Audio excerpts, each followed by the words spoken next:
Hello, hello! J'espère que vous allez bien.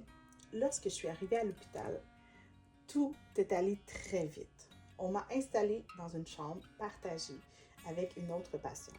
Pour être honnête, ce n'était pas évident pour moi, mais je comprenais la situation. J'avais besoin de calme, j'avais besoin de silence. J'avais besoin de reprendre mon souffle après tout ce que je venais d'apprendre. Ma voisine de chambre passait son temps au téléphone à entrer et sortir de la chambre, à marcher constamment dans la pièce. Cette première nuit-là a été particulièrement difficile. Puis, les spécialistes ont commencé à défiler. La gynécologue, les néonatologistes, toute l'équipe médicale, et chacun venait m'expliquer les risques, les probabilités, les statistiques. On m'expliquait qu'à 21 semaines de grossesse, les chances de survie étaient extrêmement faibles. Jusqu'à 26 semaines, les possibilités augmentaient. Jusqu'à 28 semaines, c'était encore mieux. Et à 32 semaines, nous étions dans la zone beaucoup plus sécuritaire. Je comprenais leur rôle. Je comprenais leur expérience. Je comprenais qu'ils devaient me préparer à toute éventualité. Mais, en tant que maman, c'était difficile à entendre. Après des années de fertilité, après les traitements, les fausses couches, après toutes les batailles traversées, j'avais l'impression qu'on me demandait encore de me préparer au pire. Pourtant, au fond de moi, quelque chose refusait d'abandonner. Je me répétais, aujourd'hui, je choisis d'espérer. Aujourd'hui, je choisis d'y croire. Aujourd'hui, je choisis de ne pas me laisser définir par les probabilités. Mon mari, lui, était complètement bouleversé. Il devait repartir à la maison. Il me voyait souffrir. Il me voyait pleurer. Et comme tout bon mari, il aurait voulu porter ce fardeau à ma place, mais il ne pouvait pas. Il était impuissant devant la situation. Cette première nuit-là, je n'ai pratiquement pas dormi. J'étais envahie par mes pensées, par mes peurs, par les questionnements qui tournaient, pardonnez-moi, dans ma tête. Puis, à un moment donné, je me suis abandonnée. J'ai posé la main sur mon ventre et j'ai simplement dit, Seigneur, je te fais confiance. J'ai combattu jusqu'ici. J'ai fait tout ce que je pouvais faire. Maintenant, je n'ai plus le contrôle. Alors prends-le à ma place. Donne-moi ta paix. Donne à mon enfant, à notre enfant, la force de tenir. Je me suis confiée à lui. Et cette décision a tout changé. Le lendemain matin, une infirmière est entrée dans ma chambre. Une femme extraordinaire, remplie de douceur, remplie de compassion, et une chrétienne. Elle m'a demandé comment s'est passée ta nuit. Je lui ai répondu honnêtement, je n'ai pas dormi. J'ai besoin d'un autre environnement. Quelques instants plus tard, elle est revenue et elle m'a simplement dit « Prends tes affaires, je vais te changer de chambre. » Puis, elle m'a confié quelque chose que je n'oublierai jamais. Elle m'a parlé de cette chambre. Elle m'a parlé des histoires qu'elle y avait vues, des combats gagnés, des situations qui semblaient impossibles, des familles qui avaient reçu des miracles. Et à travers ces paroles, elle a rallumé une lumière en moi, une lumière d'espérance. Aujourd'hui, avec le recul, je comprends quelque chose. Ce n'était pas cette chambre qui portait l'espoir. Ce n'était pas cet endroit qui avait le pouvoir. C'était Dieu. Parce que peu importe l'endroit où nous vivons nos épreuves, Dieu est déjà présent. Il est dans chaque chambre d'hôpital. Il est dans la salle d'attente. Il est dans les larmes. Il est dans les diagnostics. Il est dans les combats. Et il est aussi dans les victoires. Dans cette nouvelle chambre, j'ai enfin eu une fenêtre pour regarder dehors. Cela semblait si banal, mais pour moi, c'était énorme. J'aime la nature. J'aime voir la nature. J'aime observer le monde. Alors pendant tout l'hiver, je regardais par la fenêtre. Je regardais les travailleurs sur le chantier voisin.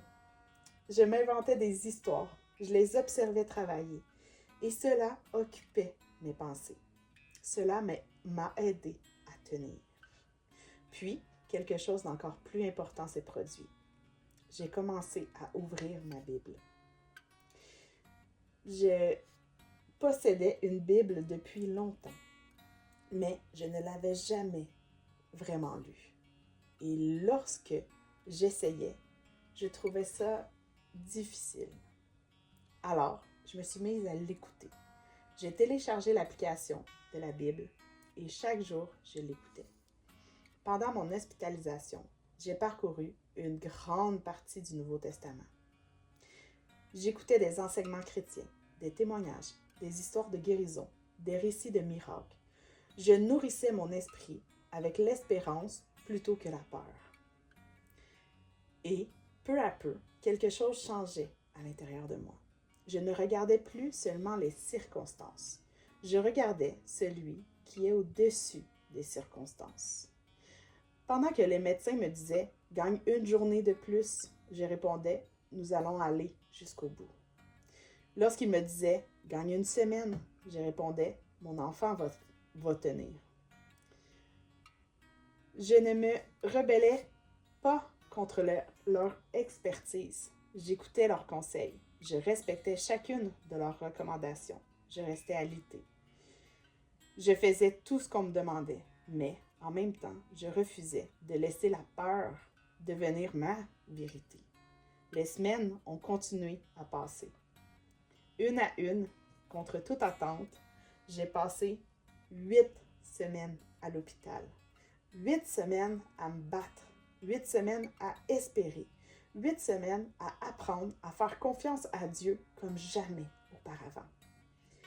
Et lorsque je suis finalement sortie de l'hôpital, plusieurs pensaient que l'accouchement était imminent.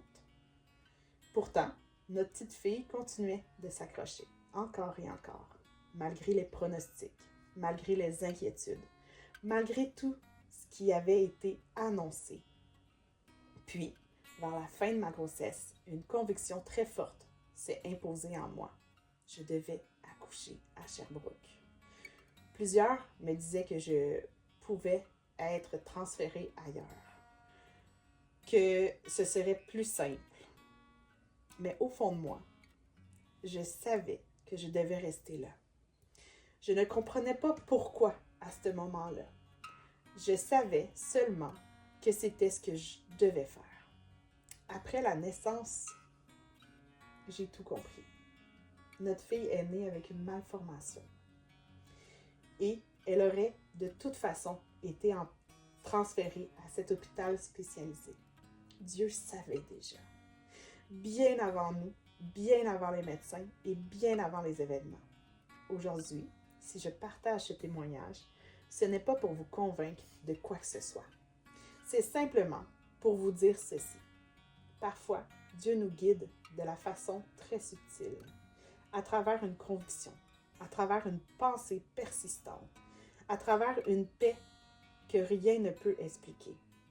Et lorsque nous apprenons à lui faire confiance, nous réalisons souvent plus tard pourquoi il nous conduisait dans cette direction.